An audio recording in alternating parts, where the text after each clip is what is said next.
Cédric Dumas. Alors, on parlait tout à l'heure de personnages de contes de fées, de science-fiction un peu. Vous êtes un personnage aussi. Vous êtes maître assistant à l'école des mines de Nantes.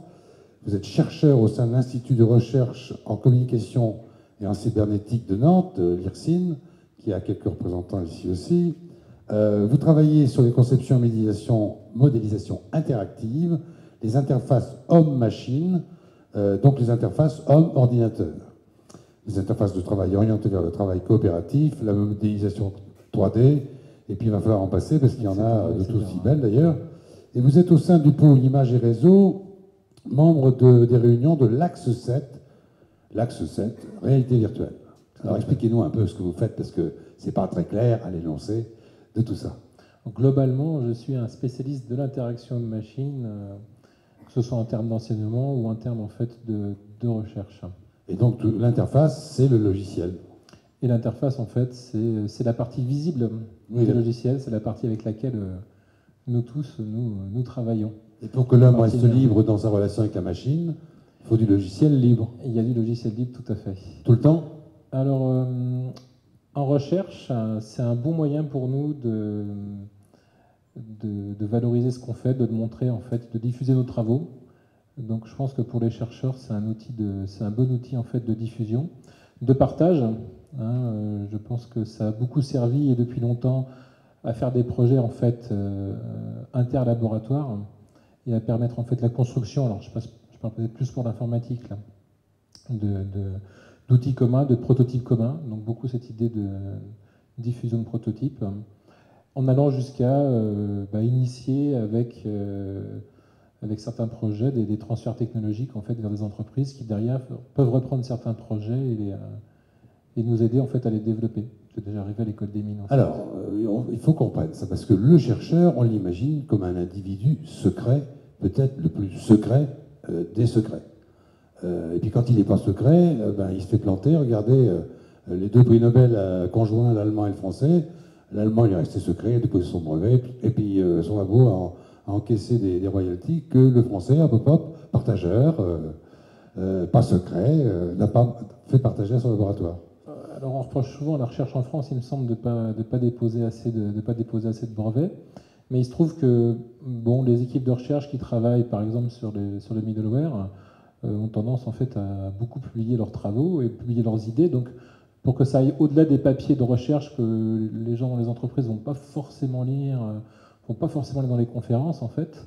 Il y a l'idée derrière de diffuser en fait des prototypes, des outils qui peuvent parfois devenir en fait des outils opérationnels, et, des outils qui sont diffusés à grande échelle. On a l'exemple de la forge logicielle Object Web de l'ENRIA qui diffuse des choses comme Jonas ou Exo qui sont des vrais produits industriels. Alors on va prendre un exemple. Vous pilotez depuis 2001 le développement de Castor avec un E. Castor, c'est quoi et en quoi ça nous éclaire sur la mécanique qu'on a commencé à voir avec vous?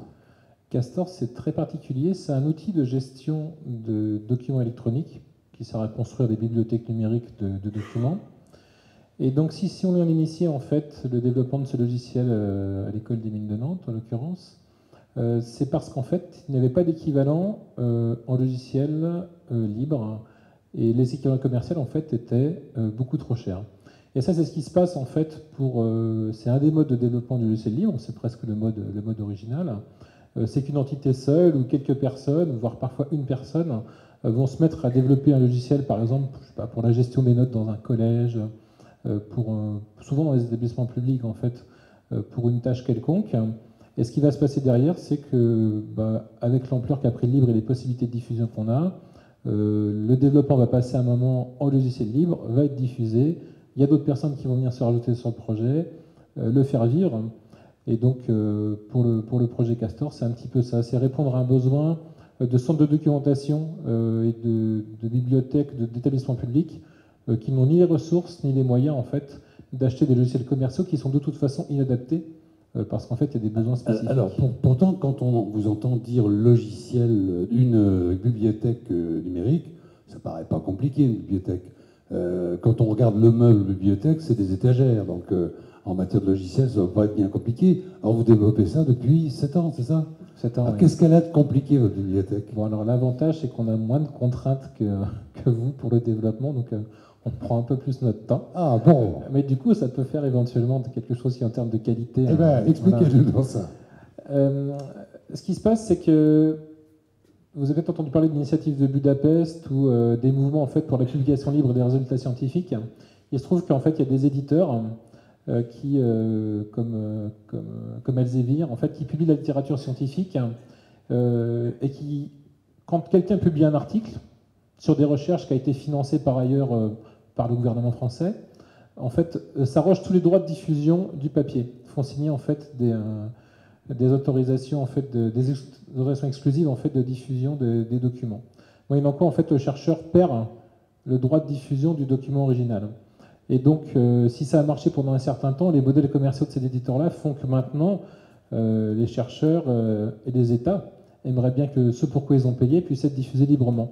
Donc, il y a des mouvements autour de la publication libre des résultats scientifiques. Donc, du coup, les formats libres de documents, qui ne sont pas des formats propriétaires, qui pourraient poser des problèmes en fait d'accès à l'information, de transformation de l'information, qui donc, par derrière, ont accès à des licences libres, des licences Creative Commons, l'équivalent des licences GPL ou autres pour les logiciels, pour les documents libres, et derrière aussi des outils libres, parce qu'en fait, si on arrive à se dégager de l'approche commerciale pour la diffusion, il faut que pour le format de document et pour le logiciel qui est derrière, on soit en fait sur le même modèle, sinon on tourne en rond. Alors, vous êtes quand même en train de nous expliquer, sans trop le dire, hein, que votre bibliothèque, c'est ce mot simple, en fait c'est une base de données, parce qu'il y a une indexation de toutes les publications numériques. Mais ça ne fonctionne qu'avec des formats libres et qu'avec des logiciels libres. C'est une sorte d'agrégation de logiciels libres. En fait, nous, on a juste développé un petit peu de glue entre les différents composants libres qui pouvaient exister. D'accord. Et bien fait pour eux, ceux qui ont des logiciels propriétaires ne peuvent pas y accéder ou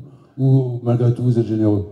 Non, alors moi je suis à l'école des mines de Nantes où on nous pousse à faire beaucoup de transferts industriels. Donc dès le début, j'ai eu cette idée bête de mettre une licence qui autorisait en fait l'exploitation commerciale et la reprise du code par des entreprises.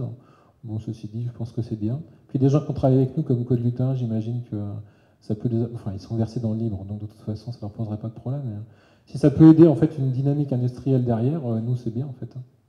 Alors sachant que les gens pour qui on a fait le logiciel, en fait, ont a priori pas les moyens d'avoir recours forcément à des solutions commerciales. Voilà, alors donc ce serait pour d'autres clients à la limite. Vous êtes en train de nous dire au fond que c'est un outil typique pour les chercheurs qui crient toujours famine, ils n'ont pas assez d'argent.